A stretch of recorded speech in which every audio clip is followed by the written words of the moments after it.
বর্তমান প্রজন্মের ঢাকাই সিনেমার গ্ল্যামার নায়িকা অধরা খান কয়েক বছর ধরেই নিজেকে চলচ্চিত্রে প্রতিষ্ঠার চেষ্টা করে যাচ্ছেন তিনি।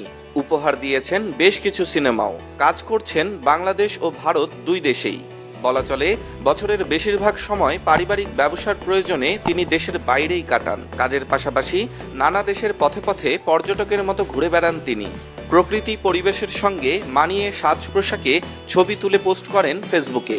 সেই সব ছবির বেশিরভাগই সাহসী লুকের। এ নিয়ে বরাবরই আলোচনায় থাকেন এই নায়িকা। কখনো বা শতদ্বীপের দেশ মালদ্বীপের নীল জলরাশির মাঝে রৌদ্র স্নান, আবার কখনো বা মালয়েশিয়া, সিঙ্গাপুর, লন্ডনে ক্যামেরায় ধরা দেন অধরা। ক্যামেরায় ধরা দেয়া অধরার সাহসী অবয়বে নেটিজেনরা যেন হজম করতে পারেন না। এবার মরুর বুকে দেখা মিলল ঢাকাই চলচ্চিত্রের গ্ল্যামার কন্যার। মরুভূমির তপ্ত বালুকা বেলায় নিজের শরীরী উত্তাপময় ছবি দিয়ে নেট নাগরিকদের হৃদয় পুড়ছেন অধরা। শনিবার নিজের ফেসবুক আইডি ও পেজে বেশ কিছু আবেদনময়ী ছবি প্রকাশ করেছেন তিনি, যেখানে মরুভূমির তপ্ত বালুতে উত্তাপ ছড়াতে দেখা গেছে এই নায়িকাকে।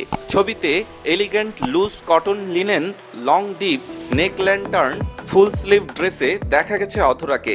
ম্যাট গোল্ডেন কালারের এই ড্রেসটা তিনি আমেরিকার লাস ভেগাস থেকে কিনেছিলেন বলে জানিয়েছেন। উড়ু থেকে গোড়ালি পর্যন্ত খোলা এই ড্রেসের সঙ্গে অধরা পরেছেন স্পোর্টস কেডস। এসবের সঙ্গে অধরা মরুভূমির বালু থেকে নিজের কালো চুল রক্ষায় মাথায় বেঁধেছেন ওখানকার শেখদের পোশাকের সাথে মাথায় বাঁধার কেফিয়া, যাকে আমরা রুমাল হিসেবেই জানি। একের পর এক পোজ দিয়ে ছবি তুলে গেছেন মরুর বুকেই। সব মিলিয়ে দারুণ উত্তাপময় লুকে ধরা দিয়ে অধরা নেট দুনিয়ায় এখন রীতিমতো ভাইরাল। জানা গেছে বর্তমানে মা এবং বড় বোন সহ দুবাইতে অবস্থান করছেন এই নায়িকা। সেখানকার ডেজার্ট সাফারি করতে গিয়ে অধরা অপসরা রূপে ধরা দিয়ে সোশ্যাল মিডিয়ায় আগুন ঝরাচ্ছেন। দুবাই থেকে অধরা খান জানান, মাকে নিয়ে দুবাই গেছেন মূলত ঈদের ছুটি কাটাতে। সেখান থেকে সৌদি আরবে যাওয়ার পরিকল্পনা ছিল উমরাহ পালনের জন্যে, কিন্তু সৌদি সরকার উমরাহ ভিসা নীতি পরিবর্তনের কারণে সেখানে আর যাওয়া হয়নি।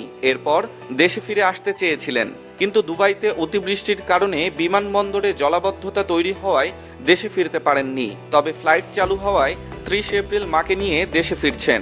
এবারের দুবাই সফর নিয়ে অধরা খান বলেন, পারিবারিক ব্যবসায়ের কারণে বছরে কয়েকবার আমাকে দুবাই যেতে হয়, কিন্তু এবারের সফরটা ছিল আম্মু, আমি এবং প্রবাসী বড় বোন অহনাকে নিয়ে দুবাইয়ের বিভিন্ন পর্যটন স্পটে ঘুরে বেড়ানো। বলতে পারেন সময়টায় আসলে চেষ্টা করেছি একটা ফ্যামিলি ভ্যাকেশন করার। নিজের ছবিগুলো প্রসঙ্গে এই নায়িকা বলেন, ছবিগুলো গেল 22 এপ্রিল তোলা। সেখানে যারা ডেজার্ট সাফারি ট্যুরে আমাদেরকে গাইড করেছেন, ছবিগুলো তারাই তুলে দিয়েছেন। ভাবতে পারিনি মোবাইলে ক্যাপচার করা ছবিগুলো এত সুন্দর এবং ভাইরাল হবে। নায়ক, মাতাল, পাগলের মতো ভালোবাসি, সুলতানপুর ইত্যাদি মুক্তি পাওয়া ছবির নায়িকা অধরা খান অভিনীত মুক্তি প্রতীক্ষিত ছবি ওহিদুজ্জামান ডায়মন্ড পরিচালিত দক্ষিণ দুয়ার। তিনি জানান, দেশে ফিরে এসেই নতুন একটি ছবির শুটিং শুরু করবেন। এছাড়াও তার অভিনীত বেশ কয়েকটি ছবি নির্মাণাধীন রয়েছে। ডেস্ক রিপোর্ট, স্টার সংবাদ।